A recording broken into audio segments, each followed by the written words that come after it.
E aí, galerinha, tudo certinho? Tudo bonzinho? É isso aí, meus amigos. Mais um bloco, mais uma aula do Estou Preparado para você. E hoje, meus amigos, a aula é sobre abuso de autoridade. É isso aí. A aula hoje é de abuso de autoridade. Você que está estudando para o Cabo de Santo Agostinho, olha aí, quentinha, lei quentinha para você detonar aí nos seus estudos e, obviamente, para estar preparado para fazer uma ótima prova. Bem, meus amigos, meu nome é Manuel Tadeu, eu sou professor de legislação extravagante aqui da plataforma Estou Preparado. Bem, vamos iniciar, né? O que falar sobre a lei de abuso de autoridade? Deixa eu colocar aqui meu... Peraí, viu, pessoal? Deixa eu botar aqui, olha aqui, é o cronômetrozinho do professor, tá certo? É aquele cronômetro que o professor também, quando está com fome, chega e diz: professor Isaqueu, tô com fome. E o professor Isaqueu faz o quê? Faz nada. Que pense no homem pirangueiro, né? É o professor Isaqueu. Eu acho que os pais do professor Isaqueu, quando fizeram ele, o pai do professor Isaqueu fez ele assim, né? Com mão fechada. Porque pense, meus amigos, no homem pirangueiro, né? Não serve nem uma cocada aqui no estúdio. Mas vamos lá. Então, a lei hoje é sobre abuso de autoridade. É uma lei interessante. Por que interessante, Emanuel? Ora, porque essa lei ela foi produzida, ela foi feita, foi promulgada em 1965. Aí você vai perguntar assim, pô, e daí? 1965? Qual o problema? O Código Penal foi da década de 40? Não, meu amigo. É porque na década de 65, o professor Isaqueu está aqui, o homem da história, não é? Estávamos já num quadro de ditadura no país. Então, é uma coisa, não é, contraditória. Ou seja, a turma infringindo regras, não é? Rasgando a Constituição, restringindo direitos, restringindo a liberdade, e surge a lei de abuso de poder. Mas a gente vai ver que a penalidade, meus amigos, é filezinho. 6 meses, no máximo 6 meses. Então, muitos historiadores, doutrinadores, né, juristas dizem que foi uma lei para maquiar, para dizer, a gente tem essa lei aí, se a gente praticar abuso de poder, tem uma lei. E, na verdade, não é? A lei é mansinha demais. Bem, meus amigos, essa lei já deveria ter realmente ido embora, já saiu, porque não produz a realidade jurídica do nosso ordenamento jurídico brasileiro e essa lei está para ser revogada.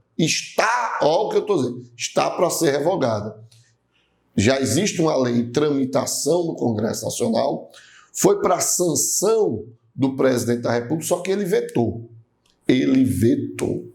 Então, dentro do trâmite do processo legislativo, o que vai acontecer? Essa lei vai voltar para que o Congresso Nacional faça uma apreciação do veto. E o Congresso Nacional pode vetar o veto, interessante, né? Vetar o veto ou aceitar o veto do presidente. Tá? Se o Congresso Nacional vetar o veto do presidente, ele envia de novo o presidente para o presidente sancionar. Emanuel, e se o presidente lá, Bolsonaro, disser, olha aí, ok, eu não vou sancionar, ok? Eu não quero sancionar, ok? Quem manda aqui sou eu, ok? Não, Bolsonaro, quem manda não é você, quem manda é o Congresso Nacional. Se você, não quiser sancionar, volta para o Congresso Nacional lá e quem sanciona é o presidente do Senado. Então, pessoal, a gente está nesse viés aí. Ô, Emanuel, e agora? Qual a lei que a gente vai utilizar? A gente vai utilizar do 65. Por quê?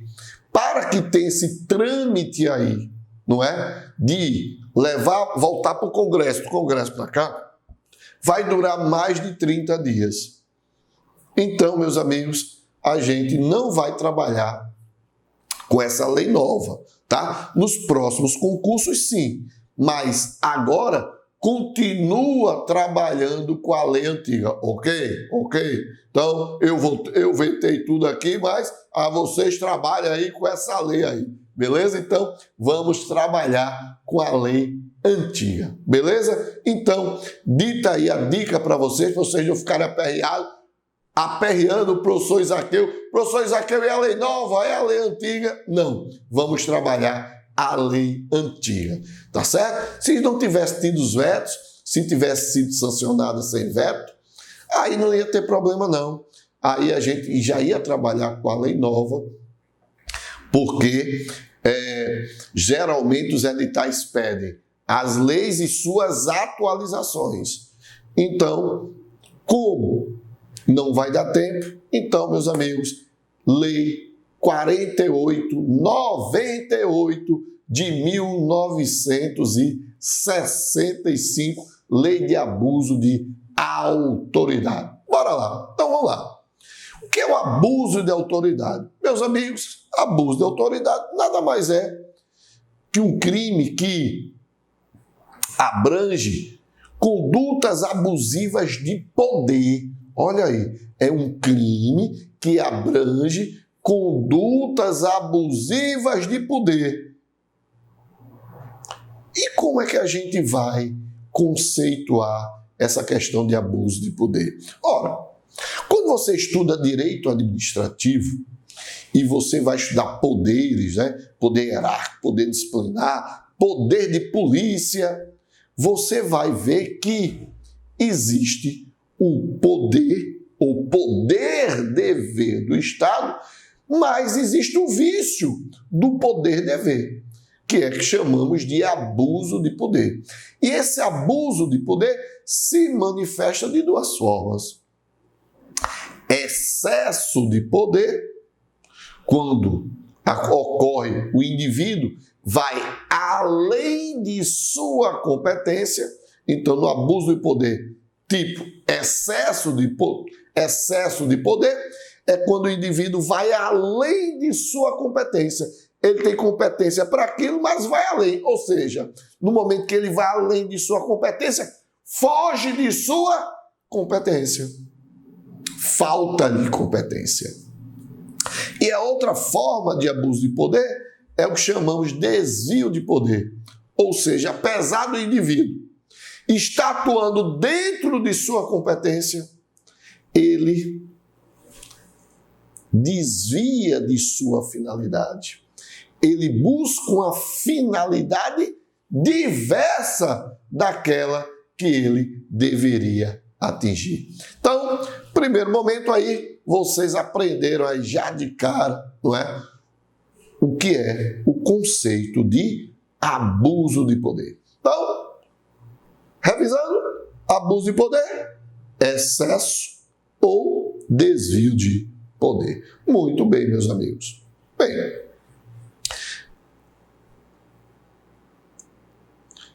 e esse abuso de autoridade, né? Esse abuso de poder, esse abuso de autoridade, ele abrange a seguinte forma. Esse abuso de autoridade abrange a responsabilidade penal, a responsabilidade civil e a responsabilidade administrativa. Emanuel, quer dizer que no crime de abuso de autoridade eu tenho uma tríplice responsabilidade? Tenho sim. no crime de abuso de autoridade, não é? Eu tenho uma tríplice responsabilidade. Então, o indivíduo, ou o agente, melhor falando, o agente que pratica o abuso de autoridade, ele pode ser responsabilizado em 3 esferas distintas: penal, civil e administrativa. Então, a gente já disse que esse abuso de autoridade abrange o abuso de poder, não é? O abuso de poder que está lá dentro da esfera administrativa, e a gente vai ver isso no artigo 4º da Lei 48/98, porque ele utiliza conceitos administrativos, por isso que eu falei em abuso de poder. Introduzi falando em 2 formas, né? Lembre-se, na minha introdução eu falei de abuso de autoridade, que é o crime, não é? E depois falei de abuso de poder. E esse abuso de poder é importante a gente conceituar pelo seguinte: por quê?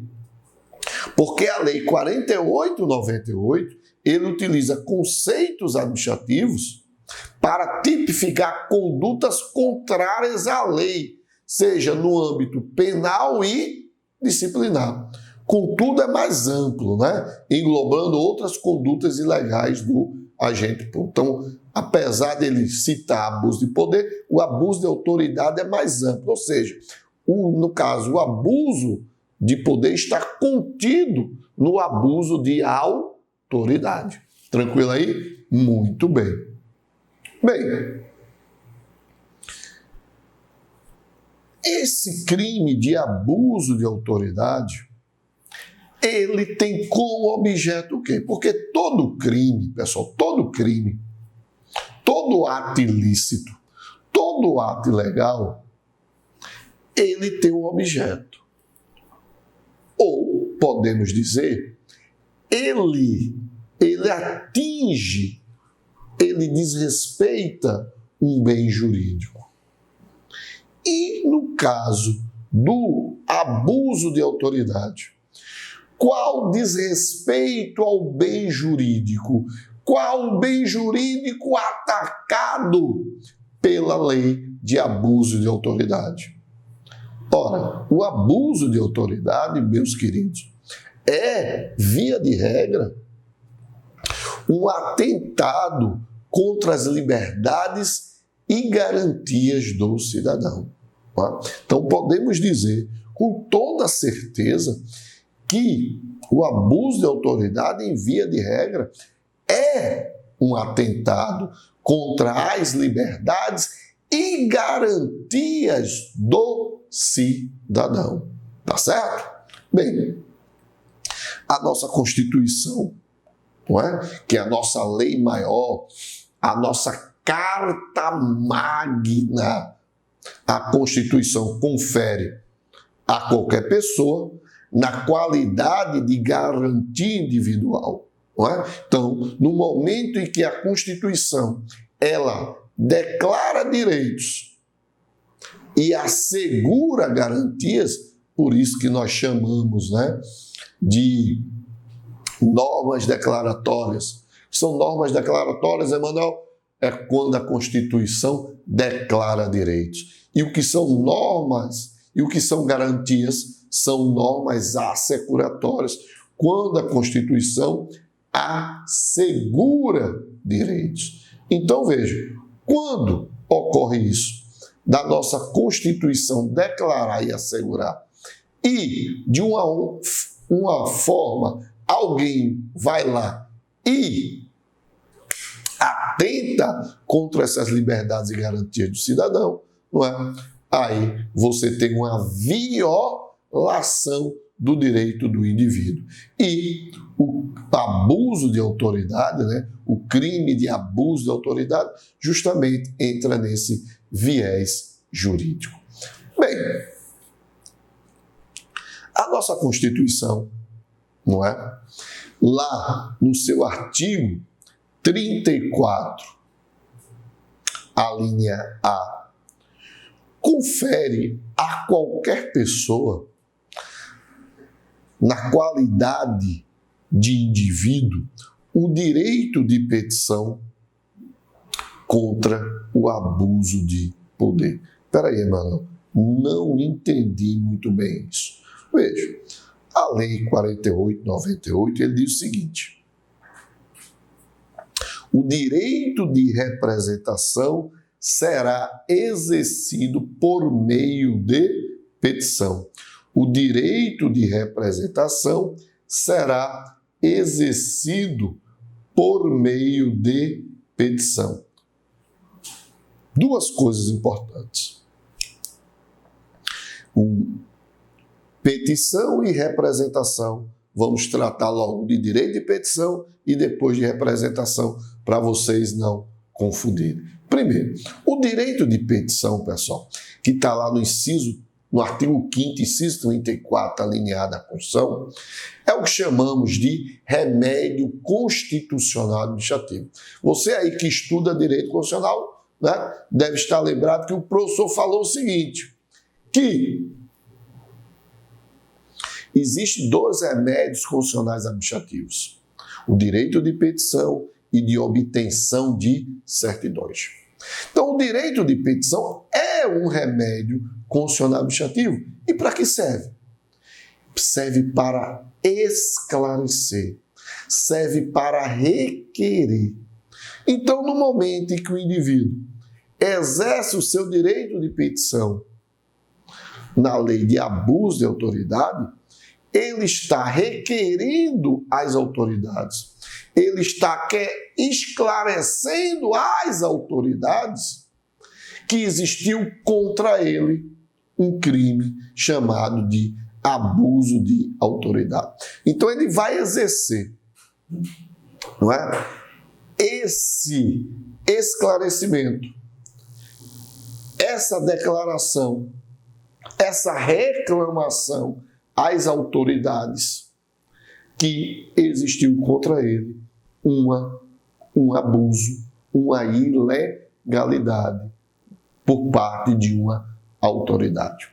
E vejam que esse direito de petição, segundo ainda o artigo 2º, ele diz: o direito de representação será exercido por meio de petição. Cuidado aí, meus queridos, que essa representação não tem nada a ver com a ação penal pública condicionada.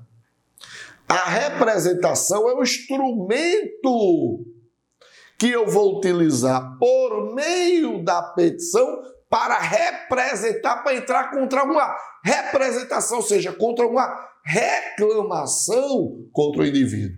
Então, você que estudou aí processo penal, que estudou que a ação penal pública pode ser incondicionada ou condicionada, e a ação penal pública condicionada pode ser por meio de representação, requisição do ministro da Justiça, aqui não tem nada a ver.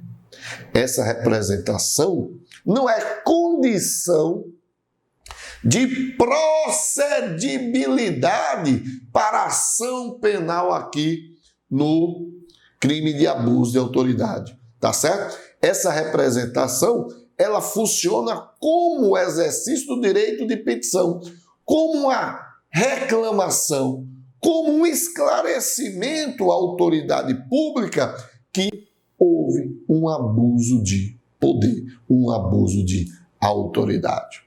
E ainda mais, dizer para vocês que essa ação penal, no caso de abuso de autoridade, é uma ação penal pública incondicionada. Então, a ação penal não é pública condicionada, representação, como você imaginou. Não. A ação penal é pública incondicionada, independe de representação, independe de manifestação. O que necessita é que o promotor, o Ministério Público, ou inclusive também o delegado para abertura do inquérito, tenha a notícia crimes do fato. Então, buscou-se a notícia crimes, ele teve conhecimento da notícia crimes então ele já pode entrar com a ação penal, né? Já pode haver abertura do inquérito policial, tá certo? O grande problema é que a gente vai ver que a pena é de até 6 meses. Esse é o grande problema. Deixa eu pegar aqui o dispositivo que fala da pena, do prazo, né, da pena. Está aqui, ó, que é o parágrafo 3º do artigo 6º. Ele diz: a sanção, cadê a sanção penal será aplicada de acordo com as regras dos artigos 42 a 56 do Código Penal e consistirá em detenção por 10 dias a 6 meses. 10 dias a 6 meses. Ou seja, meu, parece piada, né, velho? 10 dias a 6 meses. Isso quer dizer o quê? Primeiro, que é uma pena de menor potencial ofensivo. É uma pena de menor potencial ofensivo. Isso quer dizer o quê, Manuel? Quando se diz que uma pena de menor potencial ofensivo. O que é uma pena de menor potencial ofensivo? É quando a pena privativa de liberdade tem no máximo de até 2 anos. Então, nessas penas privativas de liberdade, cujo máximo da pena é de até 2 anos, o que vai acontecer? Vai para os juizados especiais, vai para a Lei 9099, vai para os chamados juizados, o GCRIM, Juizados Especiais Criminais. Então, não é? Vai ser feito o quê? Uma transação penal, não é? Vai substituir a pena privativa de liberdade por uma pena restritiva de direitos. É um exemplo, uma possibilidade disso, por conta do quanto da pena, que é no mínimo 10, máximo de 6 meses. Beleza? Tranquilo? Muito bem. Então, continuando, já vimos que o quanto da pena, como se inicia a ação penal, como é a ação penal, qual é a espécie da ação penal. E agora, meus amigos, quem é o sujeito? Quem é aquele que pratica o crime de abuso de autoridade? Ou seja, quem vai ser o sujeito ativo do crime de abuso de autoridade? Bem, primeiro é saber que esse crime de abuso de autoridade é um crime próprio. Emanuel, crime próprio? O que é um crime próprio? Ora, quando você vai estudar direito penal, o que acontece? O direito penal classifica alguns crimes e conceituando, ele fala em crimes materiais, formais, mera conduta, crime de exaurimento e assim por diante. E ele fala em crimes próprios. O que é um crime próprio? Se liga, galerinha, no que é o crime próprio. É aquele crime que só pode ser praticado por um indivíduo que possui algumas qualidades, algumas características. Por exemplo, o servidor público. O servidor público, ele pratica um crime próprio. E eu vou dar um exemplo. Prevaricação. Prevaricação é um crime que só pode ser praticado pelo servidor público, né? É um crime próprio. O crime de prevaricação é um crime próprio. Como assim, Emanuel? Porque para que haja o crime de prevaricação, tem que ter qualidade, características de servidor, tá certo? Tem que ter características de servidor. Então, se eu deixar de praticar um ato de ofício, eu, Emanuel, que não sou servidor, vai ser o quê? Preguiça. Mas o servidor, quando deixa de praticar um ato de ofício, né? Então vai ser crime contra a administração pública. É um crime próprio. Então, para que no crime próprio, para que ele seja cometida, o indivíduo tem que ter uma qualidade, uma certa característica, tá certo? Então, chamados de crimes próprios. Bem, meus amigos, aí o artigo 5º, né, da lei de